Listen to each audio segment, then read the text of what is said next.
السلام عليكم ورحمة الله وبركاته.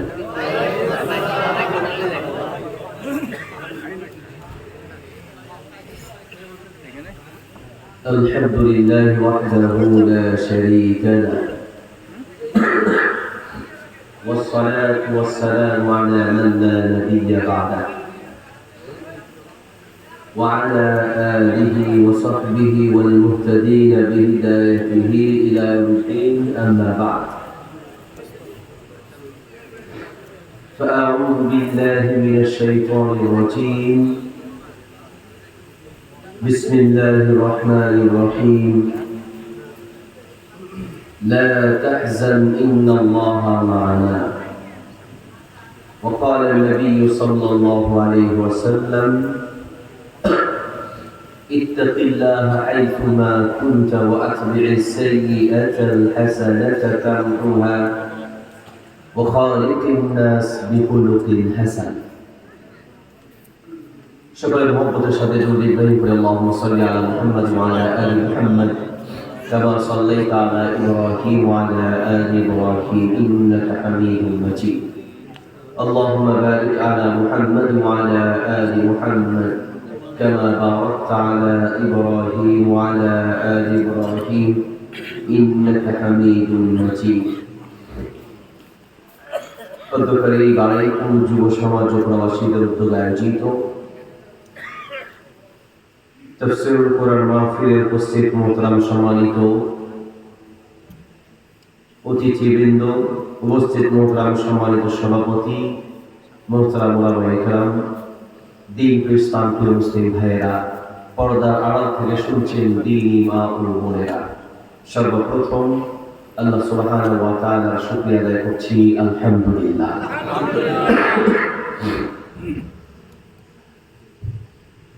পৃথিবীর সবচেয়ে বড় অশান্তি হচ্ছে মানসিক অশান্তি, আর সবচেয়ে বড় প্রশান্তি হচ্ছে মানসিক শান্তি। ঘরে ঘরে মানসিক অশান্তি চলছে, দেশে মানসিক অশান্তি চলছে। ব্যক্তিগতভাবে একটা মানুষ শারীরিকভাবে অসুস্থ হলে এতটা ভেঙে পড়ে না, মানসিকভাবে অসুস্থ হলে তার চেয়ে বেশি ভেঙে পড়ে। এই জন্য একজন মানুষের জীবনে মানসিকভাবে সুস্থ থাকাটা খুবই জরুরি। মানসিকভাবে প্রশান্তি লাভ করা এটা একজন মানুষের জন্য খুবই জরুরি। আপনি হাজারো কষ্টের মধ্যে, হাজারো পরিশ্রমের মধ্যে থেকেও আপনি প্রফুল্লতা অনুভব করবেন যদি আপনার মানসিক প্রশান্তি থাকে। সেই মানসিক প্রশান্তি আমরা লাভ করবো কিভাবে? মানসিক অশান্তির কারণগুলো কি কি একটু জানার চেষ্টা করবো। আল্লাহ সুবহানাহু ওয়া তাআলা তৌফিক দান করুন, আমিন। ডক্টর আয়েশ আল কারনি আরব বিশ্বের একজন খুব নাম করে স্কলার। তিনি বলেন যে পৃথিবীতে তুমি যদি মানসিকভাবে প্রশান্তি লাভ করতে চাও তো চারটা কথা মনে রেখো। উনি বলেন যে আমার 50 বছরের গবেষণার ফল চারটা কথার মধ্যে আমি পাই। 50 বছর ধরে আমি যা গবেষণা করেছি শুধুমাত্র কেবলমাত্র চারটা কথার মধ্যে আমার 50 বছরের সকল গবেষণা নিহিত হয়েছে। এবং একজন মানুষের শুধু আখিরাতের প্রশান্তি নয়, আখিরাতের শান্তি নয়, এই দুনিয়ার শান্তি অর্জন করতে চাইলে এই চারটা কথা মেনে চললেই যথেষ্ট হবে। আল্লাহু আকবার। চারটি উপদেশের কথা বলেছে। নম্বর 1, লা তাহজান। নম্বর 2, ওয়ালা তাসখাত। নম্বর 3, ওয়ালা তাগদাব। নম্বর 4, ওয়ালা তাখাফ। একবার সোজা কথা। 1 নম্বর, লা তাহজান, দুঃখিত হইও না, টেনশন করো না। ওয়ালা তাসখাত, আর আল্লাহর কোন সিদ্ধান্তকে অহেতুক মনে করো না, বরং আল্লাহর প্রত্যেকটা সিদ্ধান্তের মধ্যেই মানবতার কল্যাণ মনে রেখো। আল্লাহু আকবার। আপনি আমি আমার জীবনে আমাদের জন্য আমরা যা সিদ্ধান্ত গ্রহণ করি মনে রাখতে হবে আমাদের সিদ্ধান্তের চেয়ে আল্লাহর সিদ্ধান্ত লক্ষ কোটি উত্তম। আপনার সিদ্ধান্ত আপনার সন্তানের জন্য, আপনার সন্তানের জন্য আপনার সিদ্ধান্তের চেয়ে আল্লাহর সিদ্ধান্ত উত্তম, আপনার বিবির জন্য আপনার সিদ্ধান্তের চেয়ে আল্লাহর সিদ্ধান্ত উত্তম। এই কথা বলে রাখতে হবে। আপনার নিজের জীবনে আপনার সিদ্ধান্তের ক্ষেত্রেও আপনার সিদ্ধান্তের চেয়ে আল্লাহর সিদ্ধান্তটাই শ্রেষ্ঠ সিদ্ধান্ত। হয়তো আপনি আমি বুঝি না, না বুঝে আল্লাহকে দোষারোপ করি। নাউজুবিল্লাহ বলেন। অনেক বছর আগের কথা আমার মনে আছে, ঢাকা মাহফিল করতে যাব, তো তখন বাসের করে মাহফিলে যেতাম। আমি একটা গাড়ি বাসের টিকিট কেটে রেখেছি, যেটা আমার 10 মিনিট দেরি হয়ে যাচ্ছে, জ্যামে পড়েছি। তো জ্যামে পড়ে আল্লাহর কাছে দোয়া করতে লাগলাম, আল্লাহ 10টা মিনিট দেরি হয়ে যাচ্ছে, 10টা মিনিট গাড়িটা আটকায় রাখো, একটা চাক্কা ঠাস করে ফুটায় দাও, তাও তো 10 মিনিট যায়। আবেগের দোয়া, আল্লাহ 10টা মিনিট তুমি গাড়িটা আটকায় রাখো। ওই যে টিকিট কাটছে, আল্লাহ গাড়ি চলে গিয়ে তো টিকিটও যাবে, গাড়িও যাবে। দোয়া করতে লাগলাম। 10 মিনিট পরে গিয়ে দেখলাম আমি যে গাড়িতে ওঠার জন্য দোয়া করেছি সেই গাড়িটা চলে গেল। মনটা বড় খারাপ। পরে গাড়িতে উঠে সিটে মাথা হেলান দিয়ে কিছুটা আল্লাহর উপরে একটু রাগ চলে আসলো, নাউজুবিল্লাহ, একটু খারাপ লেগে আসলো যে আল্লাহ, আমি তোমার কাছে এত বার দোয়া করেছি, একটা ভালো কাজে যাচ্ছি, তুমি আমার দোয়াটা কবুল করলে না, কেমনটা হলো? মনটা খুব খারাপ। আল্লাহ এমন কোন কাজ তো করিনি যে তুমি আমার দোয়াটাকে আমার ফেরায় দিবি। মন খুব খারাপ। আমি ঠিক কুমিল্লা পর্যন্ত আসলাম, ঢাকা যাব। পরের গাড়িতে উঠে যখন কুমিল্লা পর্যন্ত এসেছি, গাড়ির ড্রাইভাররা বলছে, ড্রাইভার প্যাসেঞ্জাররা বলছে, এই যে আগের যে গাড়িটা আমাদের 10 মিনিট আগে ছেড়েছে, ওই গাড়িটা দেখেন অ্যাক্সিডেন্ট করে বহু মানুষের লাশ রাস্তায় পড়ে আছে। আমি কিন্তু ওই গাড়িতে উঠতে চেয়েছি, উঠতে পারিনি, মনটা বড় খারাপ হয়েছে। সেই দিন বললাম, আল্লাহ, আমি চেয়েছি আগের গাড়িতে উঠতে, কিন্তু আগের গাড়িতে অ্যাক্সিডেন্ট হবে আমার জানা ছিল না, আমার ইচ্ছা ছিল উঠবো, তুমি উঠতে না নাই, আমার সিদ্ধান্ত ভুল ছিল, তোমারটাই ঠিক ছিল। আমারটা ভুল ছিল, তোমারটাই ঠিক। পৃথিবীর প্রত্যেকটা ফায়সালায় বলে বলতে হবে যে আপনার যে আপনার আল্লাহ আপনার সম্পর্কে ভালো জানেন। আল্লাহর কসম করে বলছি, কথাগুলো দিল দিয়ে শুনতে হবে। আমার বক্তব্য, আমার কথা গতানুগতিক বক্তাদের মতো নয় ভাই। আপনি যদি আসেন কালের মজা নেওয়ার জন্য, আল্লাহ এত প্রশ্ন, কালের মজা নেওয়ার জন্য যদি আসেন, তো এদিকে আপনি যদি কানের মজা নেওয়ার জন্য আসেন, তো তাহলে আপনি ভুল করবেন। আপনার কানের মজা দেওয়ার কথা আমি বলতে পারি না, তবে আমি কথা বলছি আপনার ভাই হিসেবে, হৃদয় থেকে বলছি। আমি আপনার ছেলে হিসেবে বলছি, আপনাকে সিদ্ধান্ত নিয়ে বসতে হবে। আজকের মাহফিল হবে পরিবর্তনের মাহফিল, ঠিক না? মাহফিল তো হাজার হাজার হয়।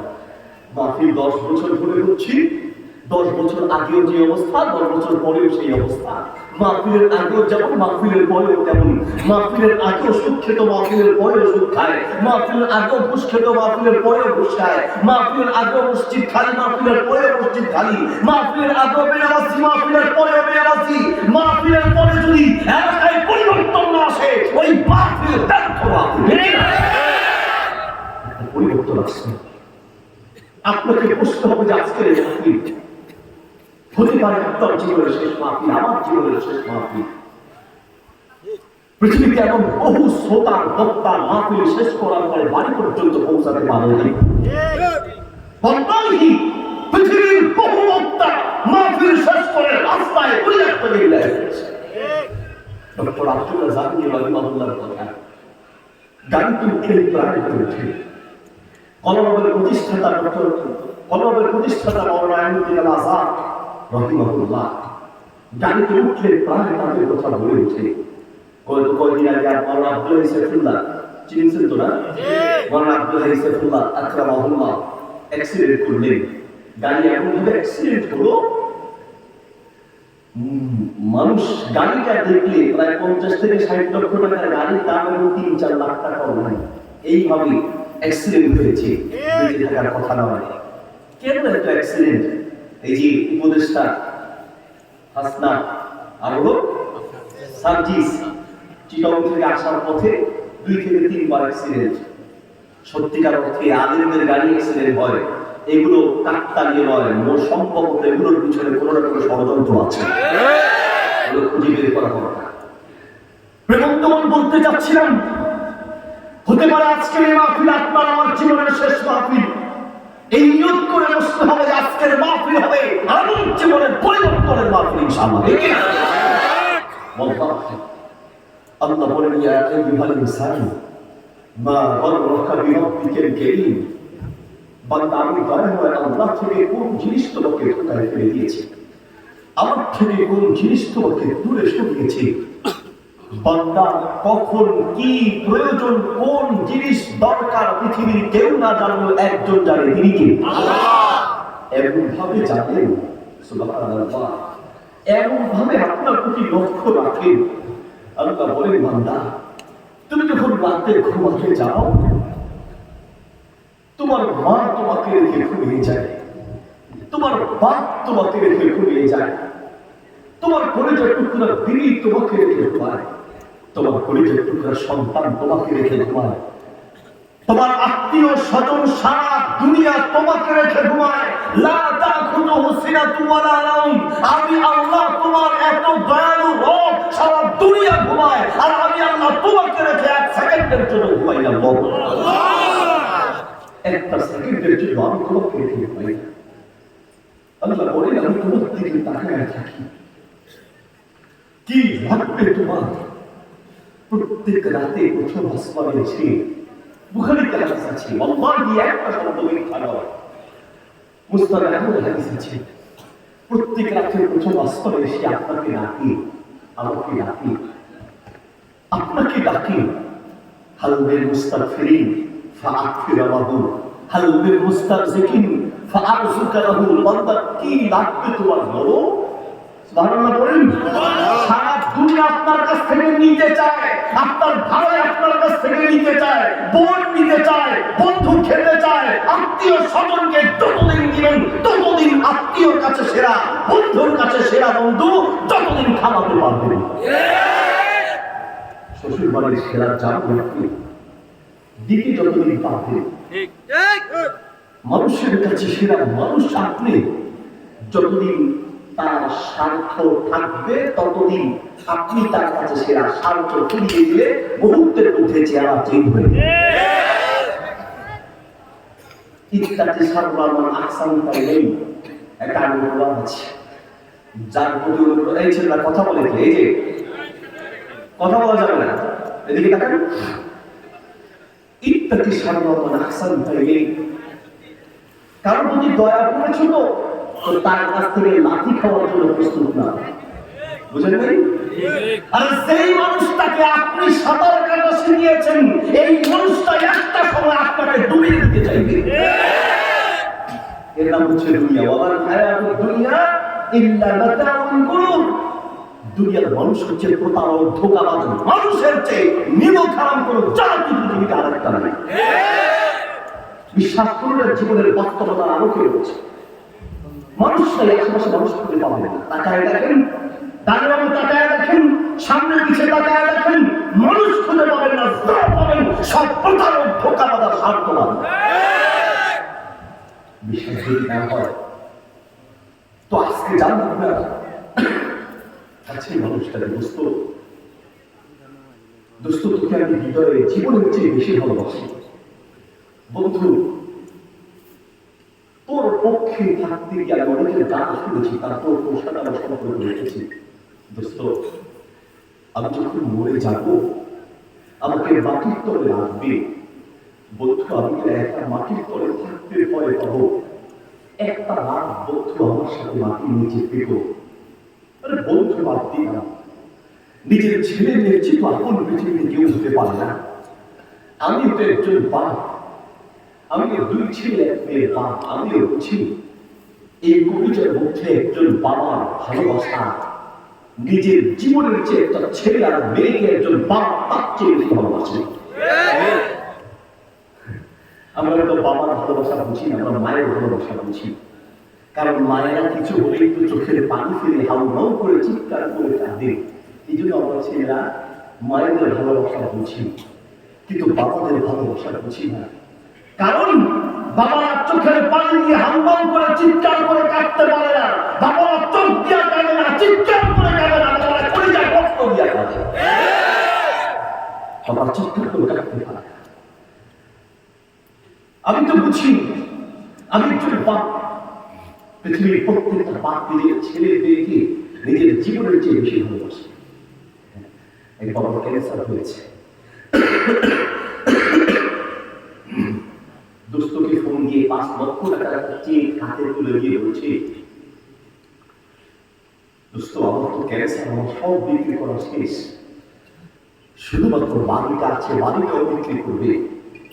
তুমি তো জানো আমার একটা পরিচয় করে মেয়ে আছে, আমি যদি সব হারিয়ে নিঃস্ব হয়ে মাটির তলে ঢুকে যাই, আমার পরিচয় করে মেয়েটা কি হবে? আর আমার টাকা আছে, যা জানবে সব আমার পিছনে খরচ করবে।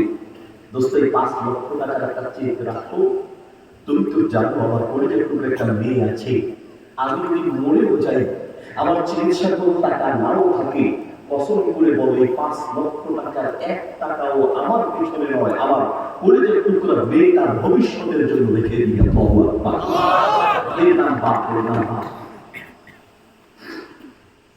বলতে চাচ্ছিলাম, আপনি বাপ, আপনি আপনার নিজের জীবনের চেয়ে আপনার সন্তানটাকে আপনি বেশি ভালোবাসেন।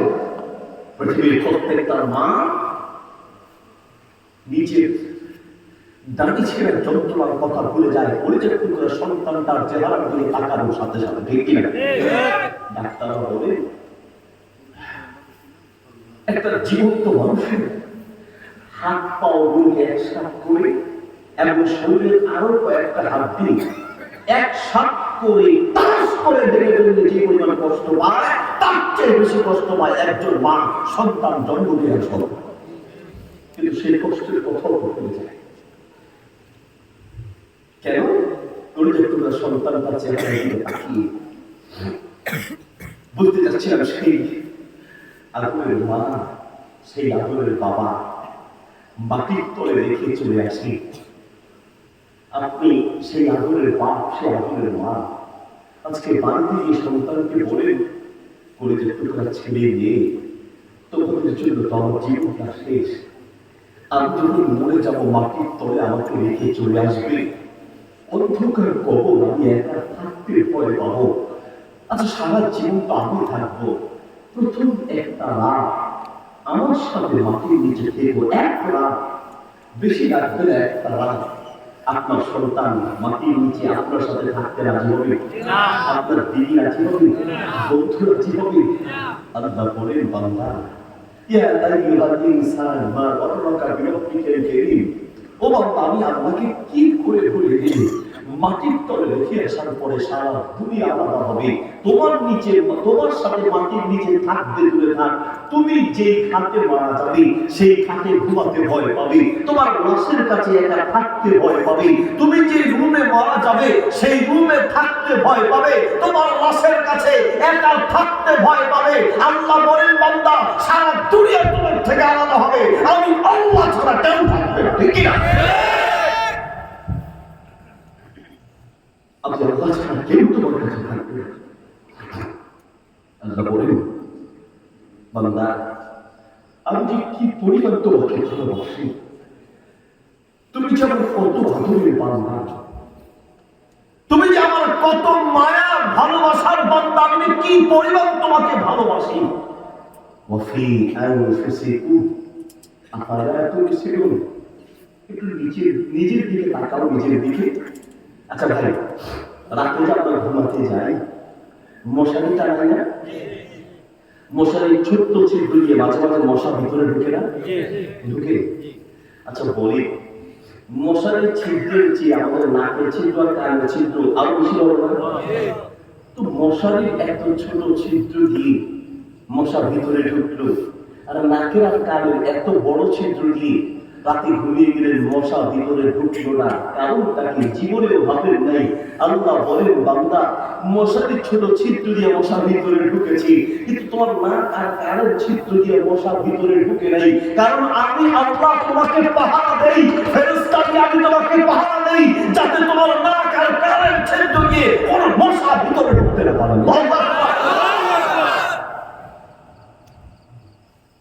আমি যে তোমার প্রতি কি পরিমাণ দয়া করি তুমি জানো। আল্লাহ বলেন, ওয়াজআলনা নাওমাকুম সুবাতা। আমার ভাষাকে বুঝেন, দিল দিয়ে শুনবেন, দিল দিয়ে।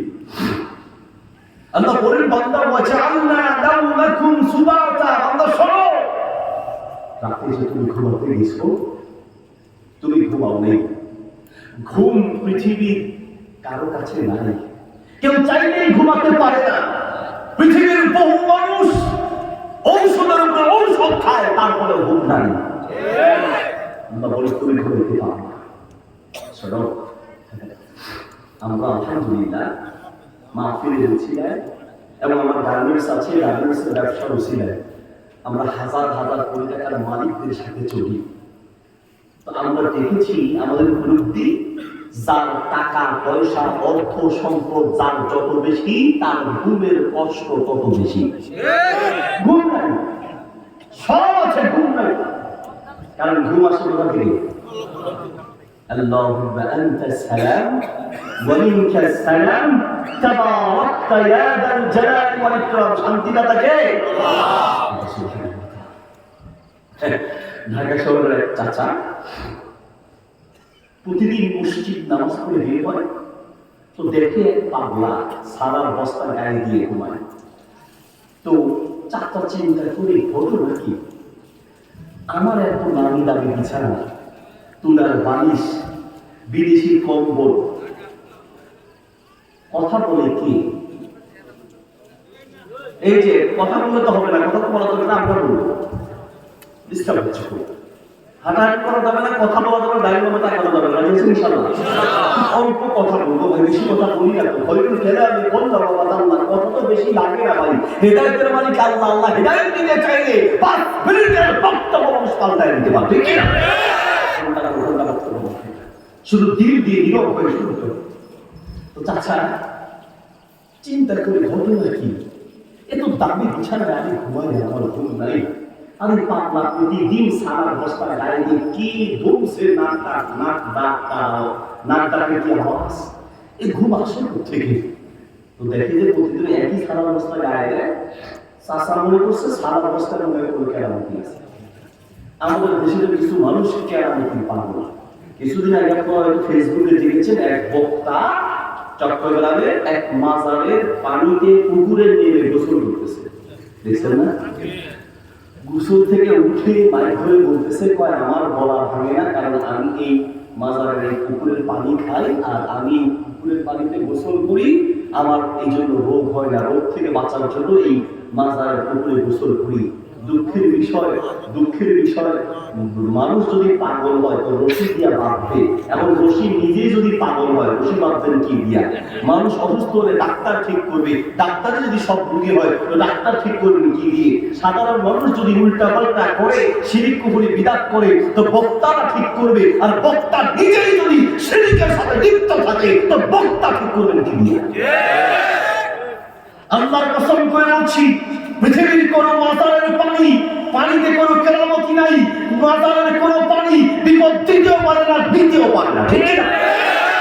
পৃথিবীর শুধু 2 ধরনের পানি আপনার বিপদ থেকে বাঁচাতে পারে। এক ধরনের পানি জমজমের পানি। নবী সাল্লাল্লাহু আলাইহি ওয়াসাল্লাম বলেছেন, মাউ জমজম লিমা শুরিবা লাহু। জমজমের পানি মানুষকে বিপদ থেকে বাঁচায়।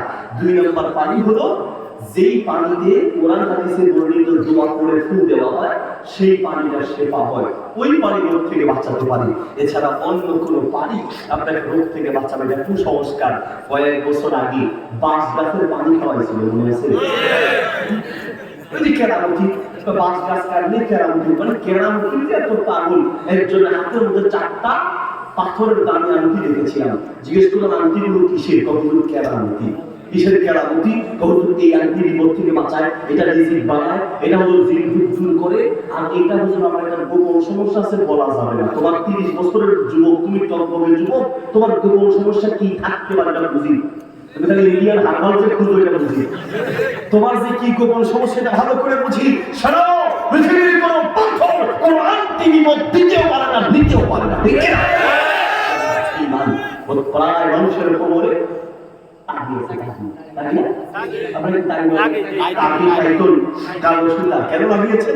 আপনার বাপ দাদারা বলেছে, মুরব্বীরা বলেছে যে এটা লাগাইলে রোগ থেকে বাঁচা যায়, কোমর ঠিক থাকে, না হলে রোগ হয়, অসুস্থ হয়। আল্লাহ কসম করে সুতা দিতেও পারে না, দিতেও পারে না। আমাদের দেশে চা দোকান এখন চা দোকান নেই, এক একটা চা দোকান ফতোয়া বোর্ডে পরিণত হয়েছে। ঘরে ঘরে ডাক্তার, এলাকায় এলাকায় গ্রামে গ্রামে ডাক্তার, এক এক মুফতি ফতোয়া কাকে বলে আমরা ইফতার করতে গিয়ে মাথার ঘাম পায়ে পড়ছে, এক একটা ফতোয়ার দলিল আর উসুল পায়ে করতে করতে। আর এখন চা দোকানে এই মাহফিল শেষ করে আগামীকালকে আরেক ফতোয়া বোর্ড বসবে চা দোকান। দোস্ত, কথা বলার আগে আগে জানতে হবে। ইমাম বুখারী রাহিমাহুল্লাহ বুখারী শরীফের প্রথম খণ্ডের 16 নম্বর পৃষ্ঠায় একটা বাব রচনা করেছেন, আল ইলমু ক্বাবলা আল কওলি ওয়াল আমাল। কথা বলার আগে জানতে হবে। A true Muslim can lead an honest and pure life without the knowledge of the Quran and the Sunnah. একজন সত্যিকারের মুসলমান কোরআন হাদিসের জ্ঞান অর্জন করা ছাড়া ইসলামের পক্ষে কোনো ফতোয়া দিতে পারে না। ঠিক না? এক এক মুফতির ফতোয়া শুনলে আমার চোখের কোণায় এবার এলনাম ছিল। এলনাম বলে, হ্যাঁ এলনাম বলে। তারপরে হুজুর মুসলিমের পিছনে আসে, দেখলাম হুজুর একটু দাঁড়ান, কি হয়েছে? আমি আসি, ঘুমের পাশে ঘরে গেছে কি একটা ছোট্ট ছেলে ধরে নিয়ে আসে, নিয়ে এসে হুজুর বসে। বসলাম, কেন ভাই বসেন না? হুজুর বসলাম। হুজুর সর্বে বললে আপনি লজ্জা পাবেন, আপনার চোখ খুলে গেছে জন্য বলতেছে কি ওই ছেলেটার সেন্টটা খুলে ওই জিনিসটি বাইরে চলে আসে। বাকিটাকে বুঝছি ওইটাকে 3-4 ডলার দিলে ওর এলনা সত্যি সব ভালো হবে। সুবহানাল্লাহ। আরে কাকে বলেন মুফতি? আপনার আর কিছু মুফতি আছে তো, একটা বাচ্চা জন্মগ্রহণ করলে ওই বাচ্চাকে যে রুমে রাখি, ওই রুমের সামনে একটা পাতিলের মধ্যে ছাই দেয়, আগুন দেয়। বাচ্চা দেখতে বলে আগে হাত পাও সাইড দাও, তারপরে বাচ্চা দেখতে যাও। পুরো মুসলমানের বাচ্চা এই আগুন আর ছাইয়ের পূজা করতে পারে না। ঠিক না? জিন ভূত থেকে দূর করার কোনো ক্ষমতা ছাইয়ের আগুনের না। মুসলমানরা আমরা শুনুন, মুসলমানদের কপালের বড় দাম, মুসলমানদের কপালের বড় দাম, মুসলমানদের কপালের বড় দাম, মুসলমানদের ইমানের বড় দাম। ভালো করে মনে রাখবেন, মুসলমানদের ইমান হচ্ছে এদিকে কোন ছাই, কোন আগুন, কোন পাথর পূজা মুসলমান করে না। মুসলমান সর্বশক্তি, সর্বোচ্চ শক্তি, কথা বলা যাবে না, আল্লাহ সুবহানাহু ওয়া তাআলার উপরেই সবচেয়ে বড় ইমান, সবচেয়ে শক্তিশালী আল্লাহকেই মনে করে। ঠিক কি না? আল্লাহ সুবহানাহু ওয়া তাআলার উপরে পরিপূর্ণ বিশ্বাস রাখতে হবে। প্রিয় ভাই আমার, এইরকম কত ফতোয়া আমাদের সমাজের মধ্যে আছে। তো চাচা ভাই থেকে বের হচ্ছে, উনি মনে করছেন যে স্থানের অবস্থা উনি কোনো কেরামতি আছে। ইমাম মুসলিমকে ডাকিয়ে হুজুর একটা প্রস্তাব, আপনি এই প্রস্তাবটা মানতে হবে কি? টাকার বান্ডিল বের করে হুজুরের হাতে দিয়া, হুজুর এগুলো নেন, এতে পাগলা ঘুমায়, ওর গায়ে যে স্থানের অবস্থা আছে টাকার বান্ডিলগুলো পাগলারে দিয়া স্থানের অবস্থাটা আমরা নিয়ে দিবেন। কেন? হুজুর কোনো কথা বলবে না, সারা অবস্থাটা আমরা রাখবে। ওই জন্য মনে করছে সারা অবস্থা গায়ে দিয়ে বলে ঘুম আসে, টাকার বান্ডিল দিয়ে পাগলা থেকে সারা অবস্থা নিয়ে ঘুমিয়ে গেছে, কম্বলের তলে গায়ে দিয়ে চুপে চুপে ঘুমিয়ে গেছে। চেষ্টা করছে যে ঘুম আসে কিনা, ঘুম কি সারা অবস্থায় আছে? মনটা খুব খারাপ হয়, না খামাকা সারা অবস্থাটা দিলাম। আর ওইদিকে পাগলারা টাকার বান্ডিল দিয়ে সারা অবস্থা নিচ্ছে, পাগলারা 2টা বাজে উঠে ইমাম সাহেব উঠেন, কি হয়েছে? হুজুর আমার সারা অবস্থা লাগবে। হুজুর বলে রাতে 2টা তোমার সারা অবস্থা, তো তোমার সারা অবস্থাটা তুমি দিছো চালাবে না? আমি দিতাম না, আপনি বলছেন এই জন্য দিছি। এখন কি হয়েছে? সমস্যা কি? আপনি টাকা লাগবে না, আপনার টাকা আপনি নেন, আমার সারা অবস্থা লাগবে। এখন তুমি ঘুমাও, সারা অবস্থার ব্যবস্থা কালকে করবো। না না, সারা অবস্থা না দিলে আমার ঘুম আসবে না। আর সারা অবস্থার সাথে ঘুমের কি সম্পর্ক? কয় না, সম্পর্ক আছে। কেমনে? এতদিন পর্যন্ত আমি ঘুমাইছি, আরামসে আমার ঘুম আসছে। আজকে সারা অবস্থা নিয়ে টাকার বান্ডিল ভরে গেছেন, টাকার বান্ডিল লুঙ্গির পেছে নিয়ে ঘুমাইতে গেছি, টেনশনে আমার ঘুম আসে না। কখন চোর আসে, কখন ডাকাত আসে, কে আমার টাকা হাইজ্যাক করে, এই টেনশনে আমার আরামের ঘুম হারাম হয়ে গেছে। আমার টাকা লাগবে না, আমার সারা অবস্থা লাগবে। সুখ আর শান্তি টাকার বান্ডিলে নাই, আল্লাহর পক্ষ থেকে আসে। আল্লাহ বলেন বান্দা ওয়াজআলনা নাওমাকুম সুবাতা, ও বান্দা তুমি যে রাতে ঘুমাতে গিয়েছো, বান্দা তুমি ঘুমাতে পারো না। আমি চাইলে রাতে তোমার তুমি ডিস্টার্ব করে দিতাম, তুমি বাথরুমে যাওয়া লাগতো, মাথাটা ঘুরে একটু পাবনা যাওয়া লাগতো। আল্লাহ বলেন না বান্দা, আমি আরাম করে তোমাকে ঘুম বানিয়ে দিয়েছি।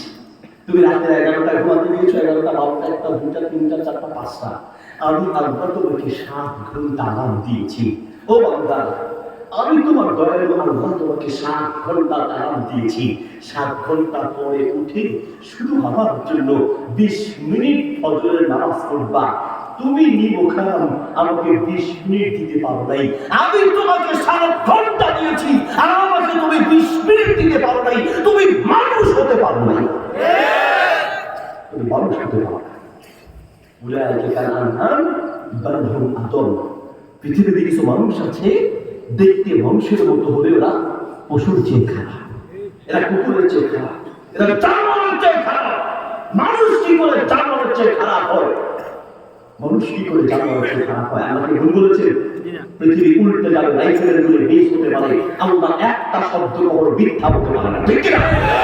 মানুষ যে কুকুরের চেয়ে খারাপ হয়, মানুষ যে শুকুরের চেয়ে খারাপ হয়, মানুষ যে জানোয়ারের চেয়ে নিকৃষ্ট হয়, তা দেখার জন্য তো বেশি দূরে যাওয়া লাগবে না। এই যুগের হাজার হাজার প্রমাণ আছে মানুষ শুকুর জানোয়ারের চেয়ে খারাপ হয়। মানুষ যদি জানোয়ারের চেয়ে খারাপ না হতো, তাহলে আমাদের মুসলিম ভাই সেই সাইফুল ইসলাম আরিফ ওই আইনজীবীকে এমন ভাবে হত্যা করা হলো, তার স্ত্রী 4 মাসের গর্ভবতী, তার কলেজের টুকরা 3 বছরের মেয়েটা, ভিডিও আছে, সে জিজ্ঞেস করছে যে তোমার বাবা কোথায়? আমার বাবা শহরে গেছে, কখন আসবে? আসবে সন্ধ্যায়। এই যে মেয়েটা তার বাবার অপেক্ষায় আছে, এই যে স্ত্রী তার স্বামীর অপেক্ষায় আছে, এই যে মা বাবা তার সন্তানদের অপেক্ষায় আছে। যে সকল সন্ত্রাসী তাদের ওই আরিফকে, ওই আইনজীবীকে এইভাবে হত্যা করেছে, এরা মানুষ হতে পারে না, এরা জানোয়ারের চেয়েও খারাপ, জানোয়ারের চেয়েও খারাপ। যদি দেখেন বিশ্ব মিডিয়া ঘুমিয়ে আছে, বিশ্ব মিডিয়া ঘুমায় গেছে, কারণ ও মুসলমান, ও রক্ত মুসলমানের রক্ত, ও মুসলমানের বাচ্চা, ও মুসলমান না হলে সারা বিশ্বে একটা আগুন জ্বলে উঠত। আর আমরা মুসলমান আলহামদুলিল্লাহ, আমাদেরকে আল্লাহ ধৈর্য দিয়েছেন বলেই তোমাদের মতো সন্ত্রাসীরা এখনো সুযোগ পেয়ে যাচ্ছে, ঠিক কিনা? আমরা শান্ত, হ্যাঁ আমরা চাই আপনারাও শান্ত থাকেন, শান্ত থাকেন, ধৈর্য ধরেন।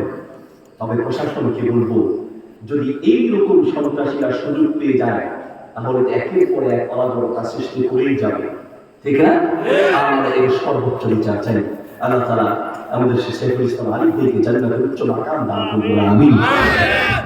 তাকে হত্যা করার যে দৃশ্যগুলো কিছু ছবি ইন্টারনেটে আছে, মেরেছে তো মেরেছে, একবার জবাই করে দিয়েছে, পুরো শরীরে মানে কোনো জায়গার বাদ নাই তাকে আঘাত করার। যারা এই কাজ করেছে মানুষ হতে পারে? আল্লাহ বলেন কিছু মানুষ আছে দেখতে মানুষ হলে পশুর চেয়েও খারাপ, পশুর চেয়ে খারাপ। আমার মাদ্রাসায় ফেনীতে আমার 4টা মাদ্রাসা আর একটা স্কুল আছে। আমার 2 নম্বর ইউনিটে একটি ইংলিশ ভার্সন আধুনিক সিস্টেমের মাদ্রাসা করেছে। আমরা ওই প্রতিষ্ঠানে যে ডাক্তার, ইঞ্জিনিয়ার, পুলিশ অফিসারের বাচ্চারা, আদরের বাচ্চারা, তাদেরকে আনন্দ দেওয়ার জন্য একটা ইন্দোনেশিয়ান বিড়াল দেখেছিলাম। ইন্দোনেশিয়ান বিড়াল, বিদেশি বিড়াল, শর্ত সাপেক্ষে বিড়াল পালা যায় আছে, তবে তার হক আদায় করতে হবে। আপনি বিড়াল পাললেন কিন্তু হক আদায় করলেন না, তাহলে আপনি জাহান্নামে যাওয়া থাকবে। নবী সাল্লাল্লাহু আলাইহি ওয়াসাল্লাম বলেন, একটা মহিলাকে জাহান্নামে দেওয়া হয়েছে শুধুমাত্র একটা বিড়ালের কারণে। বিড়ালটাকে আটকে রেখেছে, খাবার দেয়নি। একটা বিড়ালকে আটকে রেখে খাবার দেয়নি কেন? এই কারণে তাকে জাহান্নামে দেওয়া হয়েছে। শর্ত সাপেক্ষে বিড়াল পালা যায় গেছে। আমি বিড়াল রেখেছি, সে বিড়ালটা রাখার পরে আমার পুরো দৃষ্টিভঙ্গি পাল্টে গেছে। একটা পশু একটু আদরের হতে পারে। আপনি সেই বিড়ালটাকে আমার অফিসে দ্বারা গেছেন, হয়তো দেখেছেন যে আপনি একটু আদর করলে আপনার উপরে উঠে যাবে, একটু খাওয়ালে কাঁধে উঠে যাবে। একটা বিড়াল তার মালিক চিনে, একটা কুকুর তার মালিক চিনে, একটা গরু তার মালিক চিনে, একটা ছাগল তার মালিক চিনে, একটা পশু তার মালিক চিনে। আপনি মানুষ হয়ে আপনার মালিক আল্লাহকে চিনতে পারেন না। আপনি পশুর চেয়ে খারাপ, আপনি পশুর চেয়ে খারাপ। আপনি যে কত নিম খারাপ, আপনি যে কত নিম খারাপ কি বুঝে চাই। একজন কবি বলেন, তুমি তোমার মালিককে চিনো না। انظر لتلك الشجرة ذات البصر النضرة كيف نمت من حبة وكيف صارت شجرة فابحث وقل من ذا الذي يخرج منها الثمرة। বান্দা, তোমার আল্লাহকে চিনো না? তুমি কি গাছের দিকে একটু তাকাও। انظر, দেখো, لتلك الشجرة, একটা গাছের দিকে দেখো। كيف نمت, কিভাবে উৎপন্ন হলো। মিন হাব্বাতিন, একটা বীজ থেকে, একটা বীজই মাটির নিচে রেখে চলে আসলাম। আল্লাহ বলেন, আনতুম তাযরাউনাহু আম নাহনু যারিউন, মাটির নিচে বীজ রেখে চলে আসলাম, কিন্তু বীজটাকে ফাটিয়ে এটা যে একটা গাছ তৈরি হলো, সেই গাছটা তুমি তৈরি করেছো নাকি? আল্লাহ। কাইফা নামাত মিন হাব্বাতিন ওয়া কাইফা সারাত শাজারা। বান্দা, ভাবো কি করে একটা বীজ থেকে একটা গাছ হয়ে গেল। আহাস, একটু গবেষণা করো। ওয়াকুল, আর বলো, মান যাল্লাযী ইউখরিজু মিনহাস সামারা। বান্দা, আমের সিজনের কাঠ থেকে আম, ওই কাঁঠালের গাছ থেকে কাঁঠাল, ওই ফলের গাছ থেকে ফল মৌসুমে মৌসুমে তোমার জন্য বের করেন তিনি কে? আল্লাহ। এখনো জিজ্ঞেস করলে কেউ কেমন আছে, মুখ দিয়ে আলহামদুলিল্লাহ আসে না। আসি রে ভাই, কোন রকম। আরে গরিবের খবর নেয় কি? কেমন আছে? না ভাই, ভালো লাগে ভাই, একের পরে এক বিপদ। মুখ দিয়ে আলহামদুলিল্লাহ নাই। আপনি যদি আপনার উপরে আল্লাহ কি পরিমাণ দয়া আছে, আল্লাহর কসম আপনি বুঝতেন, তো আপনার কলিজা দিয়ে আলহামদুলিল্লাহ বের হওয়ার কথা। আপনার কলিজা আলহামদুলিল্লাহ বের হওয়ার।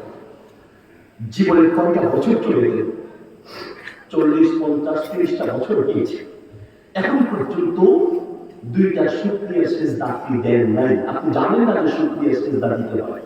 আপনি শুধু দেখেছেন খেলোয়াড়রা খেলার মাঠে জয়ী হলে সিজদা দেয়, ফুটবল খেলোয়াড়রা সিজদা দেয়, ওই যে ক্রিকেট খেলোয়াড়রা সিজদা দেয়। আপনি সিজদা দিতে দেখেছেন খেলোয়াড়দেরকে।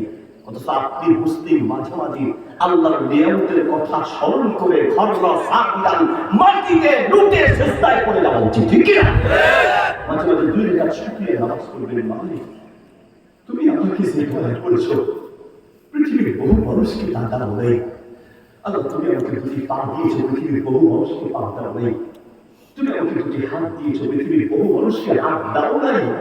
আল্লাহ, তুমি আমাকে 2টি চোখ দিয়েছো, পৃথিবীর বহু মানুষকে চোখ দাও নাই। আমার ফেনীতে একটা মাদ্রাসা আছে, আলহামদুলিল্লাহ, 8তলা ফাউন্ডেশন, 1তলায় কাজ শেষ হয়েছে। প্রতিবন্ধী মাদ্রাসা। প্রতিবন্ধী, চোখে দেখে না। আমার টিচার আছে, ওস্তাদ, চোখে দেখে না, ছাত্র চোখে দেখে না, অন্ধ। মাঝে মাঝে পান্ডে যাবেন, এই অন্ধদেরকে দেখবেন, রোগীদেরকে দেখতে যাবেন, তখন আপনি বুঝবেন যে আপনি আল্লাহর কত বড় নিয়ামতের মধ্যে আছেন। আপনি চোখটাকে কতক্ষণ বন্ধ করে রাখতে পারবেন বলেন? কয়েক ঘন্টা চোখ বন্ধ করে চলতে পারবেন। আর যারা অন্ধ, জন্মগত অন্ধ, 30-40টা বছর চলে গেল, 20-30টা বছর চলে গেল, বছরের পর বছর যায়, কলেজের প্রতিটা মেয়েটার চেহারা দেখতে পারে না। বাবাকে দেখতে কি মায়াবী, সেই চেহারা দেখতে পারে না। মায়ের চেহারাটা যে কি মায়াবী দেখার সুযোগ নেই, পৃথিবীর সৌন্দর্য দেখার সুযোগ নেই। আপনাকে আল্লাহ 2টি চোখ দিয়েছেন, আপনি আল্লাহ সেই চোখ দিয়ে আল্লাহর নিয়ামতের শুকরিয়া আদায় না করে, সেই চোখ দিয়ে আল্লাহর কুরআন না পড়ে, আপনি উলঙ্গ ছবি, উলঙ্গ বেহায়াপনার নাচ আর গান দেখেন, আপনি মানুষ হতে পারবেন না। যুবক, আমি তোমার শুধু বিবেকের কাছে প্রশ্ন রাখতে এসেছি। বাস্তব জীবনে বহু শুনে আমি শুধু তোমার বিবেকের কাছে আমার প্রশ্ন, তুমি পাবো কি? আমার শুধু প্রশ্ন তোমার বিবেকের কাছে, যুবক, তোমার চোখ আল্লাহ চাইলে যে কোনো মুহূর্তে পৃথিবী থেকে নিশ্চিহ্ন করে দিতে পারে, ঠিক কিনা? শোনো, আল্লাহর উপরে তোমার কত অভিযোগ। লা তাসখাত, অভিযোগ করো না। শোনো, অভিযোগ করো না। শোনো, তুমি যে অবস্থায় আছো, লক্ষ কোটি গুণ ভালো আছো। তোমার চেয়ে লক্ষ কোটি গুণ বিপদে পৃথিবীর বহু মানুষ আছে। ওইদিকে তাকাও, ওইদিকে তাকাও। শোনো, আমাদের পরিচিত হন। 60 বছর ইনকাম করেছে, কুয়েত থেকে দেশে আসার পরে কিডনিতে ব্যথা। ডাক্তারকে ডাক দিয়ে বলেন, ডাক্তার সাহেব আমি 60টা বছর কুয়েতে যাই, ইনকাম করছি, আমার বাড়ি আছে, গাড়ি আছে, ব্যাংকে টাকা আছে, সব নেন, আমি দলিল লিখে দিব, আমার সব শেষ করে দেন, অসুবিধা নেই, আমি ব্যথার যন্ত্রণায় ছটফট করছি, আমার বাড়ি গাড়ি লাগবে, আমার সুস্থতা লাগবে, সুস্থ হয়ে প্রয়োজনে ভিক্ষা করে খাবো। একটা অঙ্গের সুস্থতার জন্য পুরো জীবনের ইনকাম দিতে রাজি আছে। এবার বলেন তোমার আমার মাঝে আল্লাহ কতগুলো অঙ্গ সুস্থ রেখেছে। ভাই একটু ভাবে, একটু বিবেকের কাছে আমার প্রশ্ন, আমি শুধু আপনার বিবেকেও পাঁচ করে দিতে চাই। মাঝে মাঝে একটু চোখের দিকে তাকান, একটু একটু আয়নার সামনে দাঁড়ায় একটু নিজের চোখগুলোকে দেখুন। আপনি দেখতে পাচ্ছেন পৃথিবীর বহু মানুষ দেখতে পায় না, আপনি চোখে কি শুক্রিয়া আদায় করেছেন। করোনায় পৃথিবীর কত মানুষ মাটি হয়ে আছে, ক্যান্সারে আক্রান্ত হয়ে পৃথিবীর কত মানুষ হসপিটালের বিছানায় ছটফট করছে। আপনি ঠিক যে মুহূর্তে কথা বলছি, ঠিক এই মুহূর্তে পৃথিবীর বহু মানুষ অ্যাক্সিডেন্ট করে লাশ রাস্তার পাশে পড়ে আছে। আমি আমার ড্রাইভারকে বলেছি, রাস্তায় চলাফেরা করা অবস্থায় অ্যাক্সিডেন্ট করা কোনো গাড়ি দেখে দাঁড়াবে, গাড়িটার পাশে একটু দাঁড়াবে।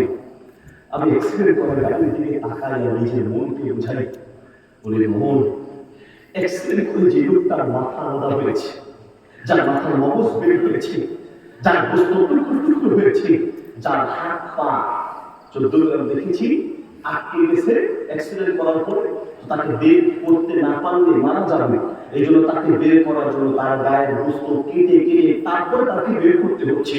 সেই লোকটা আপনিও হতে পারতেন, আমিও হতে পারতাম। আমাদের উপরে আপনার অভিযোগ, অভিযোগ করো না, শোনো, আল্লাহ তোমার উপরে যা দয়া করেছেন, আল্লাহর কসম, একটা নিয়ামতের জন্য কিয়ামত পর্যন্ত চেষ্টা করলে একটা নিয়ামত শেষ হবে না, ঠিক না? একটা নিয়ামতের শুকরিয়া শেষ হবে না, একটা নিয়ামতের শুকরিয়া শেষ হবে না। দোস্ত কি দিয়েছে আল্লাহ বলেন আর রহমান আর রহিম। প্রত্যেক নামাজ সূরা ফাতিহা আছে না, আলহামদুলিল্লাহি রাব্বিল আলামিন, তারপরে আর রহমান আর রহিম বুঝে বলতেন সবচেয়ে দয়ালু চির দয়াময় সূরা রহমান। পুরো সূরাটাই নাযিল হয়েছে আপনাকে মনে করিয়ে দেওয়ার জন্য যে বান্দা আমার চেয়ে আপন কেউ নাই, বান্দা আমার চেয়ে আপন তোমার জন্য কেউ নাই। কিন্তু দুঃখের বিষয় হচ্ছে আমরা বুঝি না।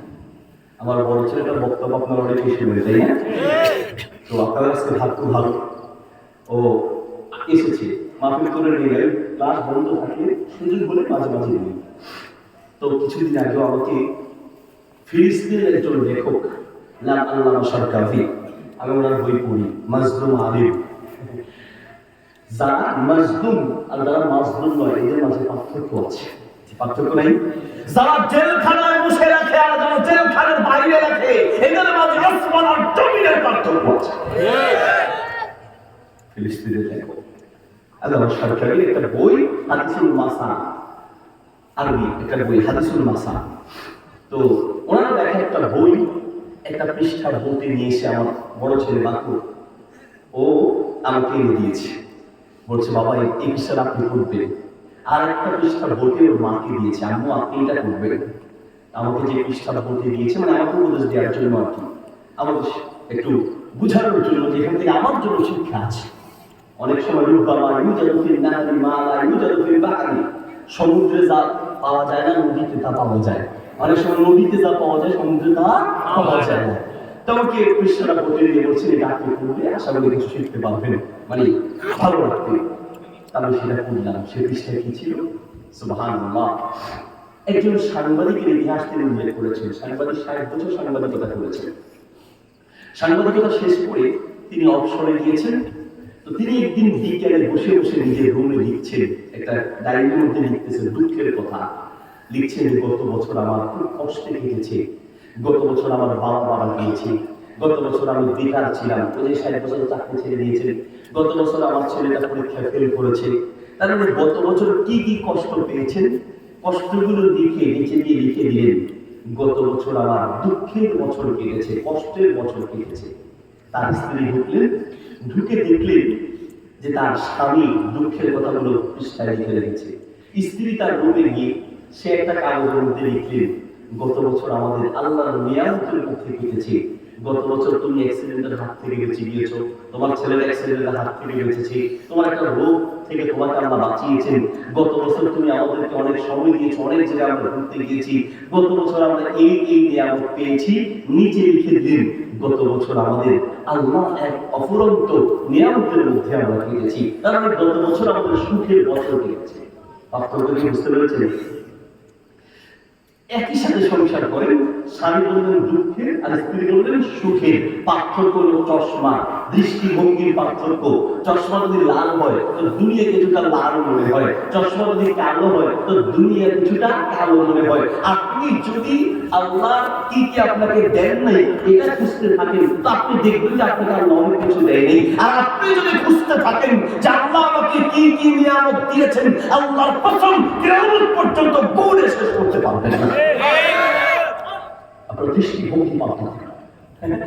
স্বামী আর স্ত্রী বিকেলে বসে চা খায়, তো স্ত্রী তার জানালার অপর পাশে একটা বিল্ডিং এর ছাদে একটা মহিলাকে দেখলেন। দেখে হাজবেন্ডকে উদ্দেশ্য করে বলছেন, স্বামী আপনার কত ভাগ্য ভালো, আপনি আমার মতো একজন মানে খুব ভালো একজন স্ত্রী পেয়েছেন, পরিষ্কার পরিচ্ছন্ন ওয়াইফ পেয়েছেন। দেখেন আমার কাপড়গুলো কত পরিষ্কার, আমার চেহারাটা আলহামদুলিল্লাহ কত পরিচ্ছন্ন চলি। আর ওই দেখেন পাশে ভাবি, তার গায়ের জামাটা কত ফ্যাকাশে, তার গায়ের রংটা কত নোংরা, গায়ের জামাগুলো কাপড়গুলো কত নোংরা। একদিন বললেন, দ্বিতীয় দিন আবার একই কথা, তৃতীয় দিন আবার একই কথা। আমি স্বামীকে বোঝাচ্ছে যে আমি আমার মতো স্ত্রী যে তুমি বলছো তুমি পাইছো শুক্রিয়া আদায় করো, এটা আমাদের সব বলে মোটামুটি বলে, ঠিক না? পরের দিন হঠাৎ করে স্ত্রী ওই মহিলার দিকে তাকায় বলছে, স্বামী ঘটনা কি, কি হয়েছে? আমরা যে আমি যে আপনাকে বলি এই কথাটা কি এভাবে শুনছে? তো কেন শুনবে? না মনে শুনছে। কেন? দেখেন আজকে তার কাপড়টা কত পরিষ্কার, তার চেহারাটা কত পরিষ্কার দেখা যাচ্ছে, সে এত পরিষ্কার হয়ে গেল একদিনের পার্থক্যে, একদিনের ব্যবধানে। ঘটনা কি? স্বামী বুঝতে এসে গিয়ে বললেন, না ভাবি আগে যেমন ছিল এখনো তেমনই আছে। না ঘটনাকে আপনি কেমন দেখছেন মনে নেই? হ্যাঁ ঠিকই বলছি, আগে যেমন ছিল এখনো তেমনই আছে। পার্থক্য হলো আমাদের যে থাই গ্লাসটা আছে এই গ্লাসটা আজকে সকালে আমি ধুয়ে মুছে পরিষ্কার করে দিয়েছি। বুঝছেন না বুঝেননি? মানে এতদিন যে তুমি থাই গ্লাসের জানলা দিয়ে দেখছো তার পোশাকটা নোংরা দেখা গেছে, আসলে তার পোশাকের আর তার চেহারার দোষ নাই। তার দোষ হচ্ছে আমাদের থাই গ্লাসটা নোংরা ছিল, দোষ আমাদের থাই গ্লাসের। আল্লাহ আমরা অনেকগুলো বিষয় দেখি যে আল্লাহ আমাকে এই দেয় সেই দেয়, এটা পাই না সেটা পাই না, আসলে আল্লাহর কোনো দোষ নাই। দোষ হচ্ছে আমাদের আমাদের আমাদের দৃষ্টিভঙ্গির দোষ, আমাদের চিন্তা চেতনার দোষ, আমাদের বুঝে ভুল। কষ্ট হচ্ছে আপনাদের? মাঝে মধ্যে একটু রস রস না দিয়ে আমি ওয়াজ করবো, আপনি আল্লাহ বিসমিকে আমি একটু আঁকিয়ে, এই জন্য মাঝে মধ্যে একটু রস করতে লাগে। বরিশাল যাচ্ছে, এখন তো পদ্মা সেতু হয়েছে, আগে হচ্ছে আপনার মঞ্চে যেত অনেক মানুষের ভিড়। চাচা সেই কেবিনে থাকে, কেবিন থেকে বের হয়েছে, মানুষের ভিড়, বাথরুমে যেতে পারে না, তো চিল্লায় বলতেছে যে আল্লাহ সব কাম ঠিক আছে, আল্লাহ সব ঠিক আছে, নাউজুবিল্লাহ একটা কাম আল্লাহ ঠিক নেই। নাউজুবিল্লাহ বলেন, আল্লাহ কাম ঠিক নেই মানে কি ঠিক নেই? আল্লাহ যদি সবাই হাত পা গুলোকে না ভুলটু সিস্টেমে করে দিত, তাহলে হাত পা গুলোকে ব্যাগের ভিতরে ঢুকায়া ব্যাগের মতো বসে থাকতাম। আল্লাহ সব ঠিক আছে, হাত পা গুলোকে না ভুলটু সিস্টেমে করে দেয় কেন? এটা আমার ঠিক হয়নি। যুবক একটু রাগ করে মারতে চেয়েছে, বলে মাথা মনে ডিস্টার্ব আছে, ছেড়ে দেয়।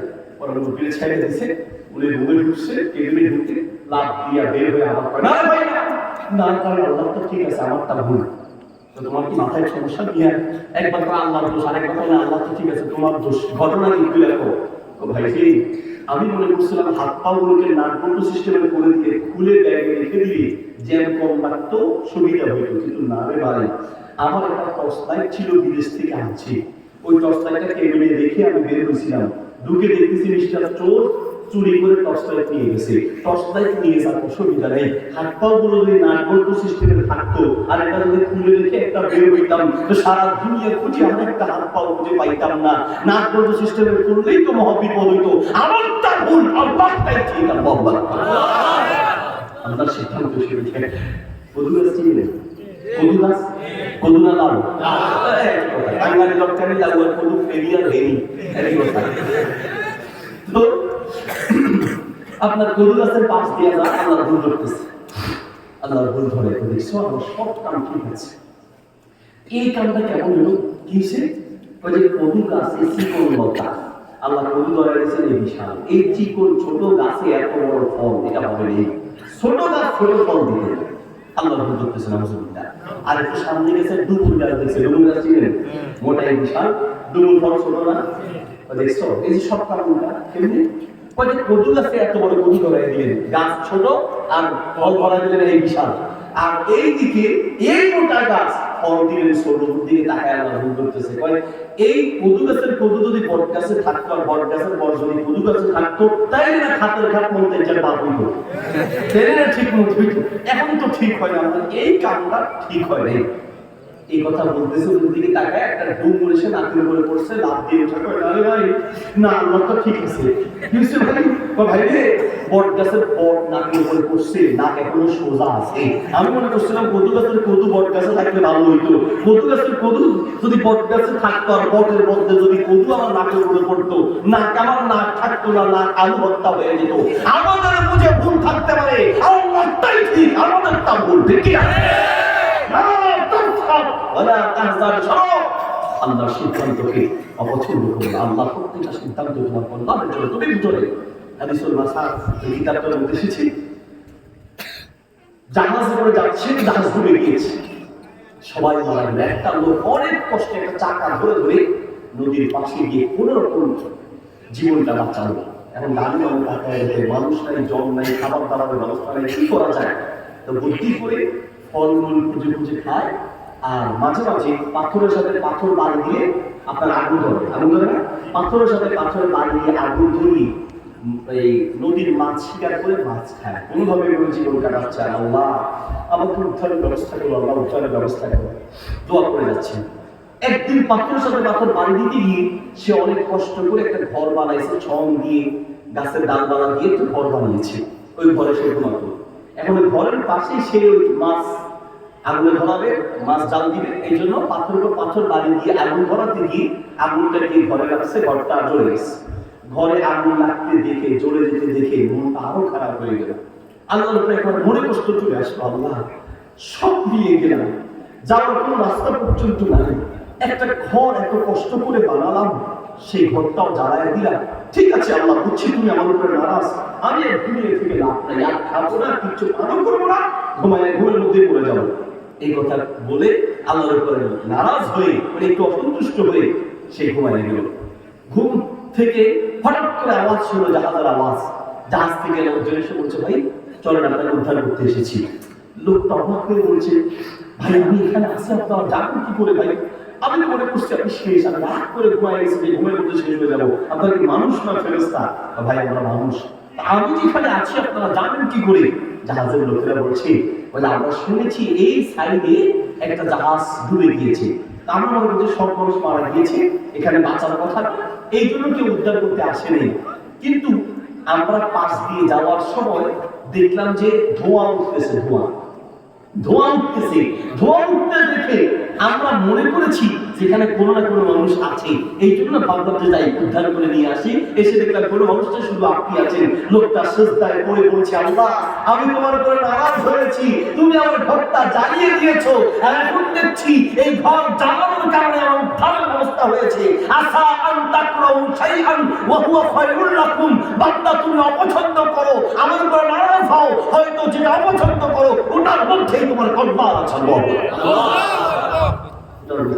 তুমি বুঝো না, ওয়াসা আন তুহিব্বু শাইআন ওয়া হুয়া শাররুল লাকুম, কোন কোন জিনিস তুমি পছন্দ করো কিন্তু আসলে ওটার মধ্যেই তোমার কল্যাণ। তাহলে মনে রাখতে হবে লা তাহজান ওয়া লা তাসখাত, কোনো বিষয়ে টেনশন করা যাবে না, আর আল্লাহর কোনো ফয়সালায় অসন্তুষ্ট হওয়া, এদিকে তাকায় অসন্তুষ্ট হওয়া যাবে না। নাম্বার 3, ওয়ালা আমার আসবে যাচ্ছে আসবে, ওরা আমার আগে আলোচনার জন্য দিই না, ওরা যদি আলোচনায় দিত আমার খেলা শেষ হয়ে যায়।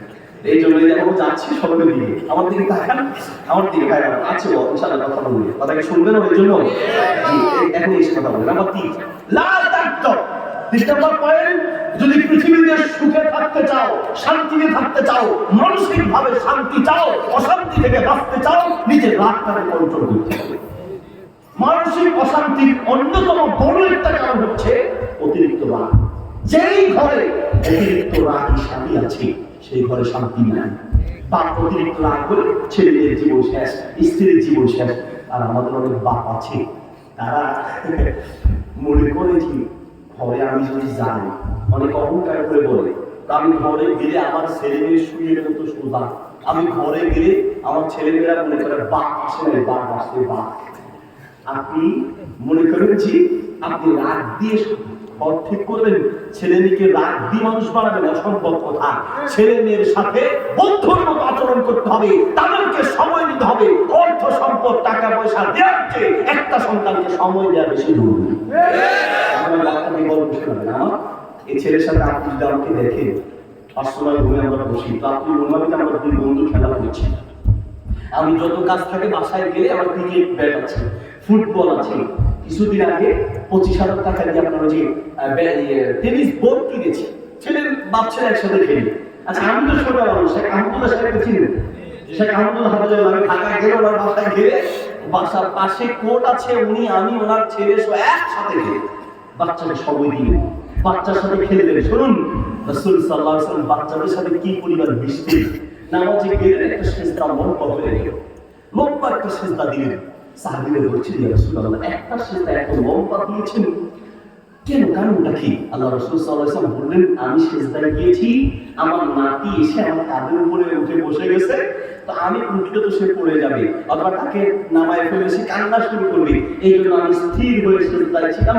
সে নেমেছে, তার আয়েশ মিঠার পরে সে যখন নেমেছে, এরপর আমি সিজদায় উঠেছি। বাচ্চাকে একটা ধমক পর্যন্ত দেন নেই, মসজিদ থেকে তাড়ায় দেন নেই। বিয়াদবি মাফ করবেন, আমাদের কিছু মুরব্বী আছে আলহামদুলিল্লাহ, বাচ্চাদেরকে মসজিদে নিয়ে যায়, নাতিকে নিয়ে যায়, বাচ্চাকে সাথে করে মসজিদে নিয়ে যায়। আর কিছু মুরব্বী আছে পোলাপাই মসজিদে দেখলেই মাথায় গাছটি করে। বাচ্চাদেরকে মসজিদমুখী করাটা আমাদের সমাজের জন্য খুবই জরুরি। বাচ্চারা যদি মসজিদমুখী না হয় তাহলে ভবিষ্যতে বাচ্চারা সিনেমা হলমুখী হবে।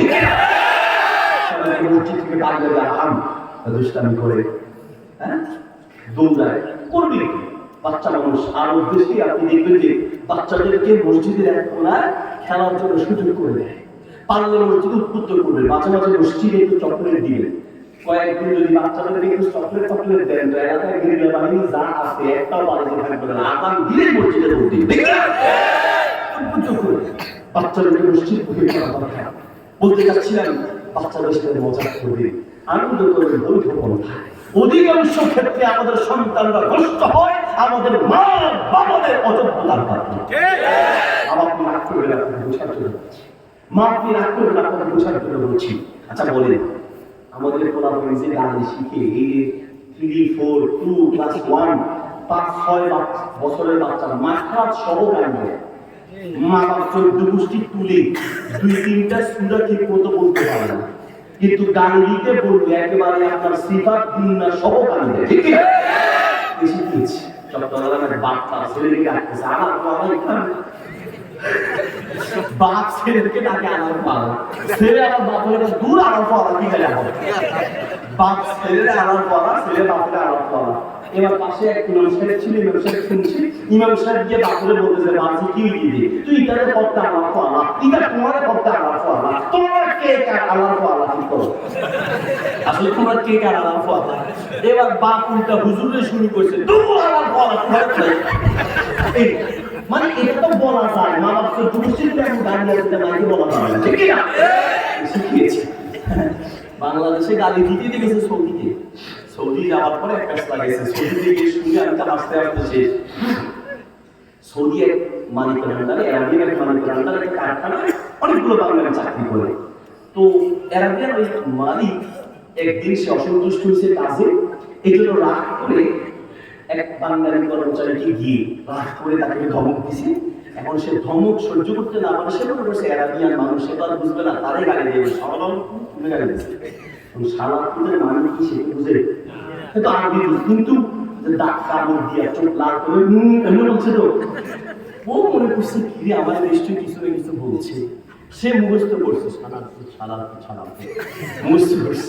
পরের দিন এক বাঙালির কাছে গেছে, যাই সে বাঙালিরা বলতেছে, ভাই রে অল্লাহি আহুকাল বাঙালি সারাতুত মামা রাহু, ভাই তোমার এক বাঙালি ভাই আমার সারাতুত বলছে, সারাতুত অর্থ কি একটু বলো তো দেখি।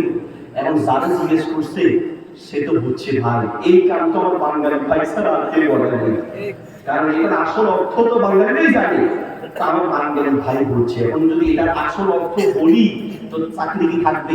খালি ওর একার চাকরি না, ওর সাথে বাঙালি ফ্যাক্টরিতে যা আছে সবগুলোর উপরে স্টিম রোলার চলবে, তো কি করা যায়? এই জন্য বাঙালি ভাই আমার ভাইজার একটু আসাই সাইকেলে বলতেছে, শেখ ইন্নাহু হামিদাকা ওয়া দাআলাকা মারফুআ, গালি দেয় দোয়া করছে, দোয়া মানে ভাই গালি দেয় তো মাইন্ড করে কিছু না, কি করছে? দোয়া করছে। মানাহু অর্থ কি? অর্থটা কি বুঝায় রাখো, মানাহু ওয়ালিয়ুল সালাত মানে পয়সাওয়ালা, অনেক পয়সা হলো, অনেক টাকা পয়সা আছে, এইটা তোমার জন্য একটু প্রশংসা করছে, গালি দেয়। এবং সে চিন্তা করে কি আমার দোয়া করছে, প্রশংসা করছে, আমি বুঝি না রাগ করছি। আরবদের একটা বড় গুণ হলো ভুল করলে ক্ষমা চায়, এটা আরবদের গুণ। আর আমাদের বাঙালিদের অভ্যাস হলো কইলে কইছি ঠিক না, ভুল স্বীকার করতে রাজি।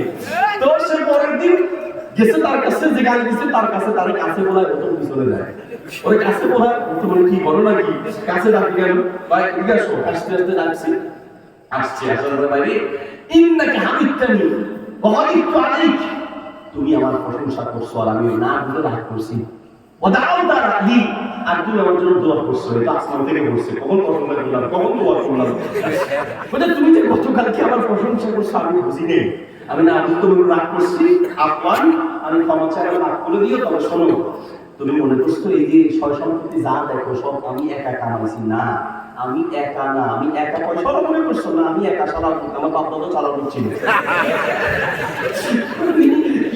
আমার বাপ দাদা সত্যি বেশি সব চালাতে বলতো না, বুঝতে বলতে যাচ্ছে যে সন্তানকে কে শিখায়, কে শিখায়? পাওনাদার টাকা পাবে, জানলা দিয়ে দেখছে যে দোকানদার আসতেছে, দোকানদারকে আসতে দেখে ছেলেকে ডেকে বলছে, বাবা তোমার চাচা আসতেছে, টাকা পাবে, গেটটা খুলে চাচাকে বলবা আমার আব্বার ঘরেই নাই, অথচ আব্বা কোথায়? ঘরে। ছেলে ছোট মানুষ বুঝে নেই, ঘরের দরজা খুলছে, চাচা আসছে, তোমার আব্বা কোথায়? আমার আব্বা বলছে আমার আব্বা ঘরে নেই। আমরা বাচ্চাকে শিখাই একটা, আমার মাদ্রাসা প্রথম দুইটা মাদ্রাসা আমি আবশ্যক করে দিয়েছি, আবশ্যক থাকতে হবে, অনাবশ্যক থাকবে একটাও দেব। প্রথম দুইটা ক্যাম্পাস এইভাবে করেছি, পরের দুইটা ক্যাম্পাস হয়তো অনাবশ্যক করতে বাধ্য হয়েছি, তাও আমাদের টিচার রবি আবদারের কারণে, আমার কিছু মানে ফ্রেন্ড বা কিছু কাছের লোকদের আবদারের কারণে করেছি। না আমি বিশ্বাস করি যে আবাসিক রেখে একটা বাচ্চাকে যেই পরিমাণ মানুষ করা যায়, অনাবাসিক রেখে সেই পরিমাণ মানুষ করা যায় না। কারণ আমরা মাদ্রাসায় শিখাইয়া দিই একটা, আর ও বাসায় গিয়ে টিভিতে শিখে আরেকটা, মোবাইলে শিখে আরেকটা, ওর মূর্খ বাবার থেকে শিখে আরেকটা। আমরা ঘুমের দোয়া শিখাই, বাবা ঘুমাইতে ঘুমাইতে বলো বাবা বিসমিকা আবুদু আহিয়া, ঘুম থেকে উঠার দোয়া বলো আলহামদুলিল্লাহি আহিয়ানা বা'দা মা তানা ওয়া ইলাইহি নুশুর। আমরা দোয়া শিখাইছি একটা, আর ওর বাপ করে দোয়া শিখায় কুত্তার বাচ্চা ঘুমা, আর একটা ওর বাবার দোয়ালে কুত্তার বাচ্চা, আমি বাচ্চা শিখবে নাকি বাচ্চা? এই জন্য বলি বাচ্চাকে মানুষ বানায়। আমি তো মাঝে মধ্যেই বলি আমাদের শিক্ষা ব্যবস্থা একটা পরিবর্তন দরকার। এই যে জালেম তৈরিগুলো আমাদের দেশে, আপনারা মনে করেছেন একদল জালেম দিয়েছে আমরা এখন সুখে শান্তিতে বসবাস করবো, না রে ভাই, এত খুশি হওয়ার কিচ্ছু নাই। যতদিন না পর্যন্ত এদেশের শাসন ব্যবস্থায় ইসলামপন্থীরা আসবে ততদিন শান্তি আশা করা যায় না। একদল জালেম দিয়েছে, তার একদল জালেম প্রস্তুতি নিচ্ছে। কষ্ট হচ্ছে মনে হয়? বলি টিকটকার দুইটা ফেসবুকে আছে, ভিডিও দেখবেন, এক টিকটকার এসে বলছে দোস্তকে নিয়ে আসছে, কইলে দেখো হাই গাইস, ওদের ভাষা হাই গাইস, হাই গাইস, কইলে আমি এই আইডিয়া আগে আমি চালাইতাম, এখন আর আমি চালাবো না, কারণ আমি তো ভেঙে যাবো, বুঝেন না মনে হয়? আমি তো ভেঙে যাচ্ছি, তা আমি এই আইডি চালাবো না, আমার পরিবর্তে আমার এই আইডি চালাবে আমার দোস্ত। এখন থেকে তোমরা আমার এই দোস্তকে সাপোর্ট দিও, সমর্থন করিও, আমার এই দোস্তকে লাইক দিও, শেয়ার করো, মানে যা যা করা দরকার আমাদের দোস্তকে করো। তার মানে আগে চাঁদাবাজি আমি করতাম, এখন ও করবে। আগে আমি দুর্নীতিবাজ ছিলাম, এখন ও দুর্নীতি করবে। যতদিন না পর্যন্ত ইসলাম পন্থে লোক আসবে, ততদিন জুলুম থেকে বাঁচা যাবে না, ঠিক না? জুলুম থেকে বাঁচা যাবে না। এই সকল জালেম তৈরি হয় স্কুল কলেজ ভার্সিটিগুলো থেকে। মন্ত্রী, মিনিস্টার, পুলিশ অফিসার যা যা তৈরি হয়, এরা স্কুল কলেজ ভার্সিটি থেকে আসে। এই জন্য আমি বলি আমাদের শিক্ষা ব্যবস্থায় একটা পরিবর্তন দরকার। স্কুল কলেজ ভার্সিটিতে আল্লাহর কোরআন পাঠ্য করা উচিত, নবীর ইতিহাস, সাহাবীদের ইতিহাস পাঠ্য করা উচিত, ঠিক আছে? তবে এই দেশে পরিবর্তন আসবে, তবে এই দেশে পরিবর্তন আসবে। শুনুন, আজকে বাচ্চাকে শিখাচ্ছেন শরীয়তে অজগরটি আসতে দিন, অজগরটি আসছে বলে বাচ্চার মাথায় ভয় করার দরকার নেই। আমরা আলহামদুলিল্লাহ অনেকটাই পরিবর্তন করেছি এবং চেষ্টা করছি। ছেড়ে দিই ভাই, আপনি আপনার বাচ্চাকে শিখাচ্ছেন শরীয়তে অজগরটি আসছে দিন, অজগরটি আসছে বলে বাচ্চার মাথায় ভয় করার দরকার নেই। বাচ্চাকে শিখান শরীয়তে ওযু করে নামাজ পড়ি, একদিকে বাক্য গঠন শিখবে, আরেকদিন ইসলাম শিখবে।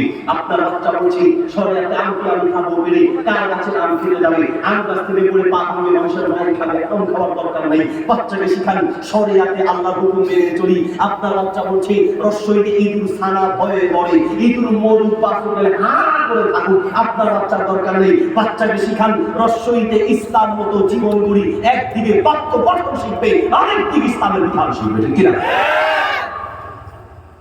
আপনার বাচ্চাটাকে একদিকে যোগ শিখায়, আরেকদিকে চুরি শিখায়, চুরি। একদিকে যোগ শিখায়, আরেকদিকে চুরি শিখায়, খেলতে। 10 লিটার দুধের মধ্যে যদি 2 লিটার পানি মেশানো হয়, তাহলে যোগ করে বলো তো দেখি কয় লিটার দুধ হয়। মুসলমানের বাচ্চা দুধের সাথে পানি মেশানোর এই চুরির অঙ্ক শিখবে, অঙ্ক শিখবে, ইসলামী পদ্ধতি শিখবে। বাবা বলো ফজরের 2 রাকাত ফরজ, জোহরের 4, আসরের 4, মাগরিবের 3, ইশার 4 রাকাত। বাবা যোগ করে বলো দেখি কয় রাকাত ফরজ নামাজ হয়। একদিকে যোগ শিখবে, আরেকদিকে ইসলাম শিখবে। আপনার বাচ্চা ভাগ শিখছে, অঙ্ক শিখছে, আরেকদিকে সুদ শিখছে। বাবা বলো 100 টাকায় যদি 2 টাকা সুদ আসে, 10 লক্ষ টাকায় কত টাকা সুদ আসবে? মুসলমানের বাচ্চা এই সুদের পদ্ধতির অঙ্ক শিখবে কেন? মুসলমানের বাচ্চা অঙ্ক শিখবে তো ইসলামী পদ্ধতিতে শিখবে। 100 টাকায় 2 টাকা সুদ নয়, বরং বাবা বলো 100 টাকায় যদি 2.5 টাকা যাকাত আসে, 10 লক্ষ টাকায় কত টাকা যাকাত আসবে? একদিকে যাকাতের বিধান শিখবে, আরেকদিকে অঙ্ক শিখবে। আপনার বাচ্চা এমন কিছু কবিতা পড়ছে, মিথ্যা তথ্য, মিথ্যা কথা দিয়ে তার ব্রেনটাকে নষ্ট করে দিচ্ছেন। হাত্তি মাটিম টিম তারা মাঠে পারে ডিম, তাদের মাথায় খাড়া দুটি শিং, মাথায় খাড়া দুটি শিং আছে, আবার ডিমও পারে। জীবনে দেখছেন কোনোদিন গরুর মাথায় শিং আছে? গরুর ডিম সপ্তাহে কয়টা দেয়? ছাগলের মাথায় শিং আছে, ছাগল ডিম দেয়? হাঁস আর মুরগির মাথায় শিং নাই, ডিম হাঁস মুরগি দেয়। তাহলে হাত্তি মাটিম টিম তারা মাঠে পারে ডিম, তাদের মাথায় বলে খাড়া দুটি শিং। এটাকে বইল কোনদিন? কবিতা শিখায় ওই দেখা যায় তাল গাছ, ওই আমাদের গা, ওইখানে যে বাস করে কানা কবির সা। ও কবি তুই খাস কি? পান্তা ভাত চাস কি? পান্তা আমি চাই না, পুঁটি মাছ পাই না, একটা যদি পাই অমনি ধরে ঘাপস ঘুপুস খাই। এই কবিতা থেকে ঘাপস ঘুপুস খাওয়া ছাড়া কি শিখতে পারলো? কেন? আপনি আপনার বাচ্চাকে তো চাইলে ইসলামী আকারে কবিতা শিখাতে পারেন। ওই দেখা যায় কবর, ওই আমাদের ঘর, ওইখানেতে থাকতে হবে কয়েকটি বছর। ও কবর তুই চাস কি? নেককার লোক পাস কি? নেককার তেমন পাই না, বদকার আমি চাই না, একটা নেককার যদি পাই অমনি ধরে জান্নাতে পাঠায়, ঠিক না? কবিতা শিখবে তো আরেকদিন ইসলাম শিখবে। সন্তানকে মানুষ বানানোর চেষ্টা করেন, বন্ধু হওয়ার চেষ্টা করেন, তার দুঃখের কথাগুলো বোঝার চেষ্টা করেন। ছেলের সাথে রাগ দেখিয়ে নয়, স্ত্রীকে রাগ দেখিয়ে নয়, ভালোবাসা দিয়ে পরিবর্তন করা যায়, ঠিক কিনা? মায়েরা পিটাইয়া ধমক দিয়া এই সবগুলো দিয়ে, হ্যাঁ এর মানে এই নয় যে মানে শাসন করবেন। আমি বলতে চাচ্ছি শাসন করবেন, কিন্তু শাসনের চেয়ে ভালোবাসাটা বেশি দেওয়ার চেষ্টা করবেন। তবে ইনশাআল্লাহ তাআলা আপনার সংসার সুখের হবে। লা তাকদাব, অশান্তি চাও তো অতিরিক্ত রাগ করো না, রাগটাকে কন্ট্রোল করো। রাগ দমন করার পদ্ধতি হলো 3টা। কয়টা? ঘুমাই গেছেন? ঘুমাই গেছেন? জেগে আছেন? থেকে ঘুমাইছেন? 2 হাত করে দেখান। 2 দিন ধরে ঘুমাইছেন? ঘুমান নাই নাকি? এদিকে তিনটা পদ্ধতিতে রাগ দমন করতে হয়। এক, রাগ উঠলে আউযুবিল্লাহি মিনাশ শাইতানির রাজিম করতে হবে। দুই, রাগ উঠলে ওযু করতে হবে। তিন, রাগ উঠলে অবস্থান চেঞ্জ করতে হবে, অবস্থান পরিবর্তন করতে হবে। এই তিনটি পদ্ধতিতে রাগ দমন করা যাবে। 4 নম্বর উপদেশ, 1 নম্বর উপদেশ লা তাহজান, টেনশন করবেন না। 2, লা তাসখাত, আল্লাহর কোন সিদ্ধান্তের উপরে নারাজ হবেন না। নাম্বার 3, লা তাগদাব, অতিরিক্ত রাগ করবেন না। নাম্বার 4 নম্বর, ওয়ালা তাখাফ, কোন বিষয়ে ভয় করবেন না, সাহসী হওয়ার চেষ্টা করবেন। একটা গাড়ির চাকা ফুটে গেলে আপনি বোম পড়লে যেরকম তার চেয়ে বেশি লাফান, তো আপনাকে নিয়ে কি হবে? লা তাখাফ, আল্লাহ তোমার দিনে যা রেখেছে তার বাহিরে কিচ্ছু হবে না। পৃথিবীর কেউ আপনার কিছু করতে পারবে না, সারা দুনিয়া মিলে চেষ্টা করলেও আপনার কোনো ক্ষতি করতে পারবে না, যদি আল্লাহ আপনাকে ঠিক রাখতে চান। কাজে লা তাখাফ, মানুষকে ভয় করো না, আল্লাহ ছাড়া পৃথিবীর কাউকে ভয় করবেন না, নির্ভয়ে থাকবেন ইনশাআল্লাহ তাআলা। এই 4টি উপদেশে দুই আখিরাতে প্রশান্তি আছে, দুনিয়াতে আপনি প্রশান্তিতে থাকবেন। জাযাকুমুল্লাহ খাইর। রে ভাই আমার, আমি ওকে দিব না কিন্তু